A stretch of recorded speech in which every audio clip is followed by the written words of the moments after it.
12, 2017, the modern world experienced something it had never truly faced before. A global digital blackout driven not by natural disaster, war, or mechanical failure, but by code.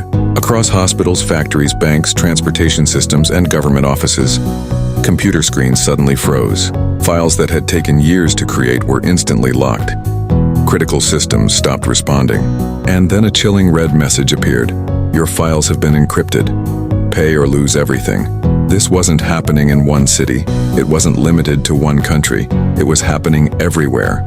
From Europe to Asia, from North America to Africa, from developed nations to emerging economies. In a matter of hours, a single piece of malicious software, WannaCry, spread uncontrollably across more than 150 countries, infecting hundreds of thousands of computers. Hospitals were forced to cancel life-saving surgeries. Doctors lost access to patient records. Factories shut down production lines. Rail systems displayed ransom notes instead of schedules. The world was watching a digital pandemic unfold in real time. Then, just as panic reached its peak, something unbelievable happened. The attack stopped. Not because governments coordinated a response, not because law enforcement shut it down, not because the attackers lost interest, but because one researcher, by pure accident, activated a hidden kill switch buried deep inside the malware. Why would the most destructive ransomware ever unleashed include a self-destruct mechanism? Was it a mistake? A safeguard? Or something far more dangerous? And most importantly, what did WannaCry expose about the silent cyber war already reshaping our world? This is the story of the deadliest computer virus in history. Section 1. Baseline. To truly understand WannaCry, we need to rewind years earlier, not to a hacker's bedroom or an underground cybercrime forum, but to the halls of a powerful government intelligence agency. At the heart of the attack was a weapon known as Eternal Blue. Eternal Blue was not created by criminals. It was developed by the U.S. National Security Agency as a classified cyberweapon. Its purpose was simple and terrifying. Exploit a critical flaw in Microsoft Windows SMB protocol, allowing attackers to remotely take control of unpatched computers without user interaction. No clicking links, no opening attachments, no warning. If your system was vulnerable, it was already compromised. This exploit was designed for intelligence operations, espionage, surveillance, and covert cyber warfare. It was never meant to be released into the public. But in early 2017, a mysterious group calling itself Shadow Brokers changed everything. They leaked a cache of NSA hacking tools onto the open internet, including Eternal Blue.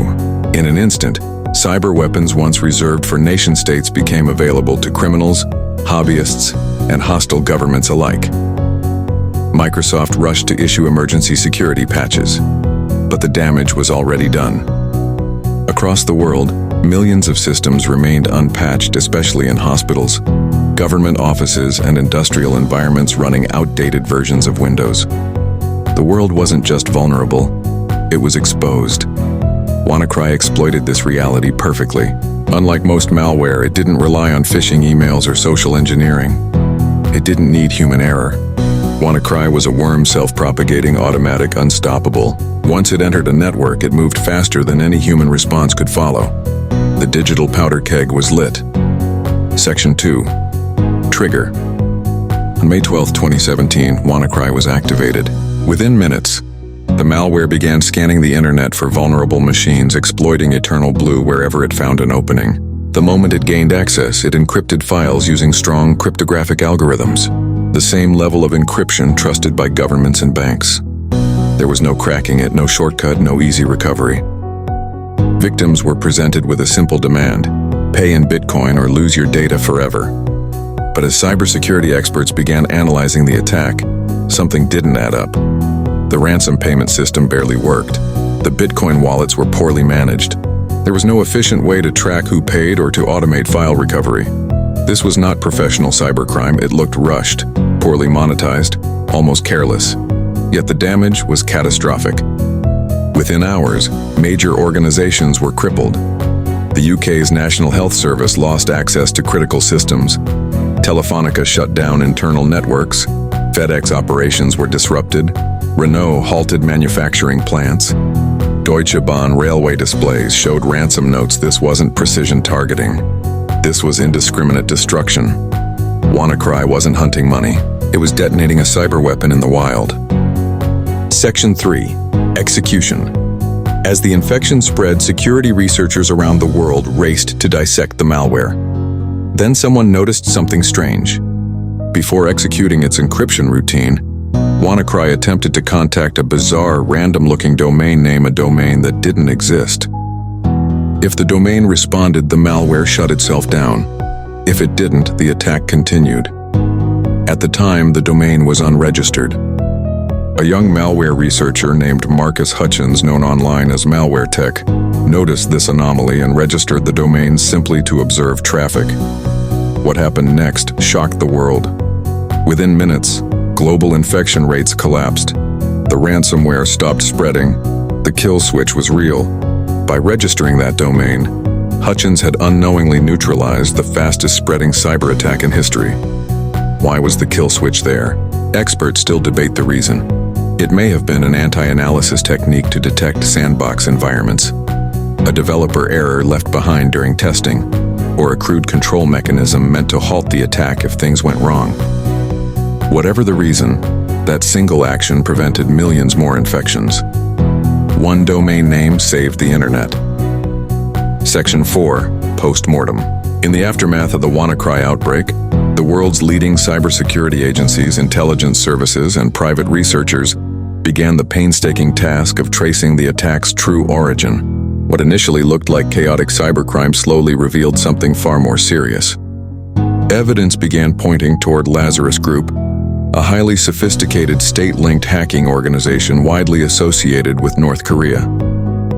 This conclusion was not based on speculation, but on technical forensics. Analysts discovered striking similarities between WannaCry's code and earlier malware campaigns attributed to Lazarus. Shared encryption routines, reused command and control infrastructure, and overlapping development patterns all suggested a common author. Lazarus had already been linked to major cyber operations, including large-scale bank thefts, attacks on financial institutions, and global espionage campaigns. WannaCry fit into this pattern, but with one critical difference. Unlike targeted cyber espionage, this attack caused uncontrolled, global collateral damage. WannaCry was not merely ransomware seeking profit. It behaved like a cyber weapon that escaped its intended boundaries. The attack exposed uncomfortable truths about the modern digital world. Governments around the globe routinely stockpile zero-day vulnerabilities instead of disclosing them, prioritizing offensive capabilities over public safety. Critical civilian infrastructure, hospitals, transportation systems, utilities, often relies on outdated, unsupported software that cannot be patched quickly or easily. Most disturbingly, WannaCry demonstrated that cyberweapons do not remain contained. Once released intentionally or accidentally, they spread beyond borders, targets, and political control. A single exploit leaked online was enough to cause billions of dollars in damage worldwide. The financial losses from WannaCry exceeded $4 billion, but the deeper damage was psychological. Trust was broken. Trust in technology, trust in governments to protect civilians, and trust in the belief that digital progress automatically leads to greater security. WannaCry marked a historic realization. Cyber war is no longer theoretical. It is active, global, and capable of affecting everyday lives without warning. From stolen intelligence tools once hidden behind classified walls, to hospitals held hostage by malicious code, to a single accidental kill switch that saved millions of systems, WannaCry changed cybersecurity forever. It forced governments to reconsider how they handle digital weapons. It exposed the fragility of global infrastructure, and it showed the world that a few lines of code can disrupt nations as effectively as traditional weapons. Most importantly, WannaCry reminded us that the next attack may not be stopped by luck. There may be no researcher watching the traffic, no domain waiting to be registered, no kill switch hidden in the code. In a world where cyber threats continue to evolve faster than defenses, understanding these events is no longer optional, it is essential. If you want more in-depth stories uncovering real cybercrime, global hacks, and the unseen battles shaping our digital future, subscribe to Cybercrime Hub. Stay curious, stay informed, and most importantly, stay protected.